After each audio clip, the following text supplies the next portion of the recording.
19h, en plein cœur de Paris. Au GPIS, le groupement parisien interbailleur de surveillance, les équipes sont en briefing. Cette unité d'élite de la sécurité privée a pour mission de sécuriser les HLM. Trafic de drogue, agressions, vols, mais surtout nuisances sonores et conflits de voisinage. Ils sont 80 agents à se relayer jour et nuit pour lutter contre la délinquance. Parmi eux, 4 femmes, dont Sophia, 31 ans, agent depuis 3 ans. Comme avant chaque mission de nuit, elle s'équipe. Sur le terrain, le danger n'est jamais loin. On est habilité au port d'armes de certaines catégories. Donc là, le holster de cuisse pour la gazeuse et bien évidemment le gilet pare-balles. Parce que malgré tout, il y a toujours un risque. Donc on est un petit peu sur beaucoup de secteurs assimilés, un petit peu aux forces de l'ordre. Du coup, on pourrait pas travailler sans ça. Impossible d'anticiper la menace. Chaque intervention présente de nouveaux risques. Les jeunes squattent dans les halls, fument dans les halls et gênent l'accès. Sophia est chef d'équipe. Avec Sean et Fausto, ils partent pour 10 heures de service.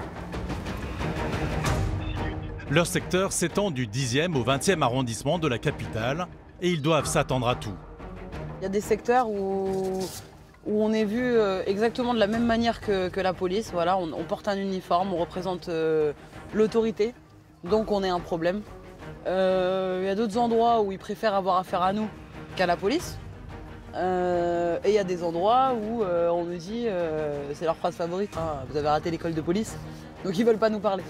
Mais donc c'est différent sur chaque secteur. Maintenant, le point commun qu'il y a avec tous, c'est que on porte l'uniforme, on est une autorité et on va les déranger. À peine la patrouille commencée, que les agents sont appelés pour une première intervention.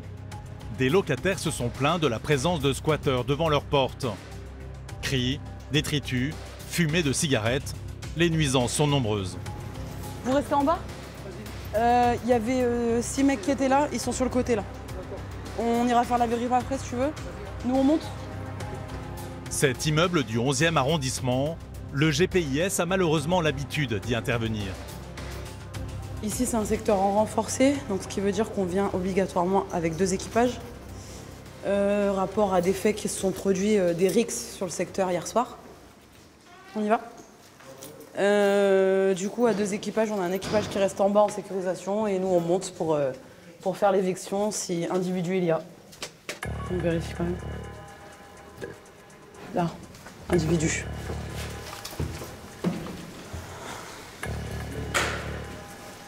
Bonsoir messieurs, j'ai payé, vous pouvez rester ici. 5 jeunes ont élu domicile dans cette cage d'escalier.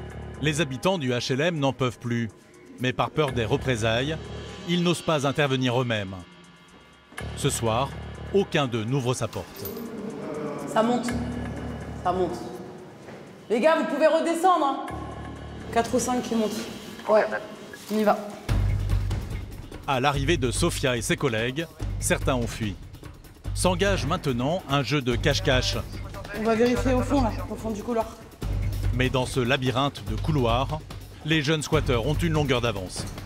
Ils adorent se cacher. C'est vraiment pour nous prendre pour des imbéciles, en fait. En règle générale, ça court.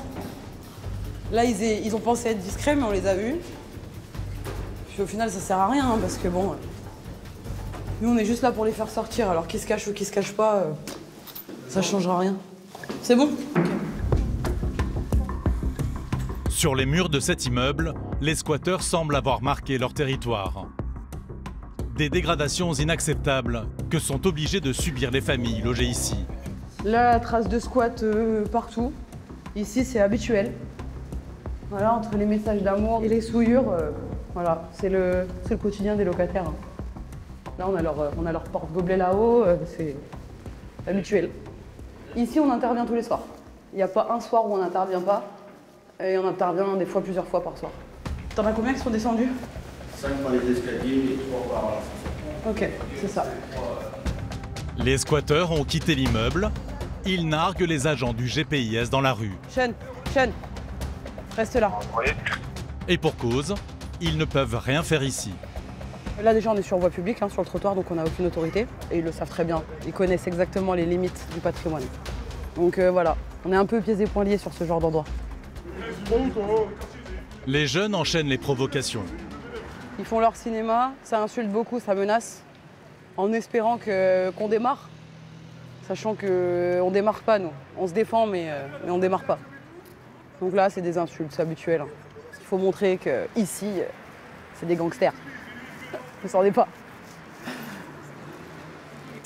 On y va, les gars! Grâce à leur intervention, les agents du GPIS ont apporté un peu de répit à des voisins fatigués des squatteurs.